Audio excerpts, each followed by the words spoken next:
Let's get you down to Tampa live. Fran McCaffrey at the press conference. We would be able to do.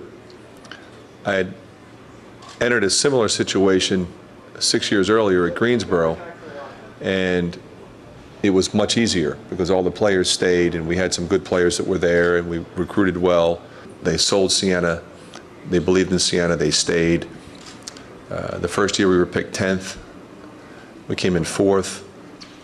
That next class with Edwin and Ronald Moore, Alexander Franklin, Corey McGee, and James Carr, I felt like, okay, now we're kind of where we need to be, because now we have the bodies that we need to practice. There was times in year one where we didn't even have enough players to practice. Assistant coaches were practicing and practice early because somebody turned their ankle. So to be sitting here and have a number of these players, in particular Tay Fisher, who went through all of that. Because ultimately, when you are going through that as a student athlete, your concern is my career going to come and go, and we're just going to struggle for 4 years, and it's not going to be what I envisioned it when I went there. And Tay had the confidence in me and our staff, in himself, and in the few players that remained, and his ability to recruit other good players. Can you kind of talk about that idea of, setting that mindset, that business-like mindset? Well, I think it's important how we conduct ourselves, how we represent Siena College. When we travel, we always travel in coats and ties. We had rules with regard to facial hair and braids, for example.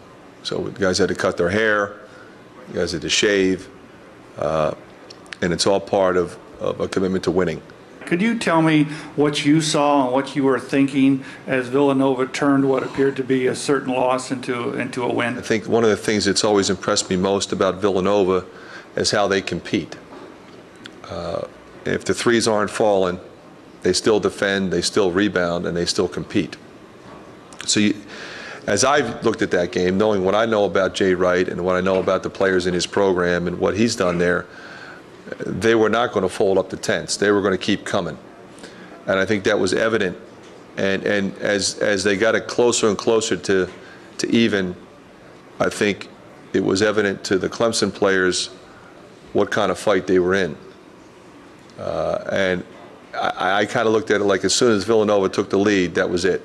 Can you compare Villanova's post players to anybody that you saw maybe in the MAC or through your other games?